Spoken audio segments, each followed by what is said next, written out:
আপনি আল্লাহ আপনাকে ভালোবাসে না বাসেন না, এটা বুঝার উপায় আপনার ধন সম্পদ নয়, এটা বুঝার উপায় আপনার ক্ষমতা নয়, এটা বুঝার উপায় আপনার পাওয়ার নয়, এটা বুঝার উপায় আপনার সম্মান নয়, এটা বুঝার উপায় আপনার মর্যাদা নয়।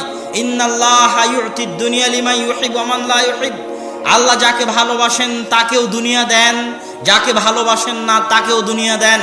আল্লাহ যাকে ভালোবাসেন তাকেও সম্মান দেন, যাকে ভালোবাসেন না তাকেও সম্মান দেন। আল্লাহ যাকে ভালোবাসেন তাকেও ক্ষমতা দেন, আল্লাহ যাকে ভালোবাসেন না তাকেও ক্ষমতা দেন। আল্লাহ ফেরাউনকেও ক্ষমতা দিয়েছিলেন, কারুনকেও সম্পদ দিয়েছিলেন, আল্লাহ দাউদ আর সুলাইমানকেও ক্ষমতা দিয়েছিলেন, সম্পদ দিয়েছিলেন। তাহলে আল্লাহর ভালোবাসা কি দিয়ে বুঝবেন? আল্লাহ সুবহানাহু ওয়া তাআলা তাকে ভালোবাসেন যাকে তার আনুগত্য করার সুযোগ দেন। দুনিয়া লিমান ইউহিব্বু ওয়া মান লা ইউহিব্বু। আল্লাহ যাকে ভালোবাসেন তাকেও দুনিয়া দেন, যাকে ভালোবাসেন না তাকেও দুনিয়া দেন। আল্লাহ যাকে ভালোবাসেন তাকেও সম্মান দেন, যাকে ভালোবাসেন না তাকেও সম্মান দেন। আল্লাহ যাকে ভালোবাসেন তাকেও ক্ষমতা দেন, আল্লাহ যাকে ভালোবাসেন না তাকেও ক্ষমতা দেন। আল্লাহ ফেরাউনকেও ক্ষমতা দিয়েছিলেন, কারুনকেও সম্পদ দিয়েছিলেন, আল্লাহ দাউদ আর সুলাইমানকেও ক্ষমতা দিয়েছিলেন, সম্পদ দিয়েছিলেন।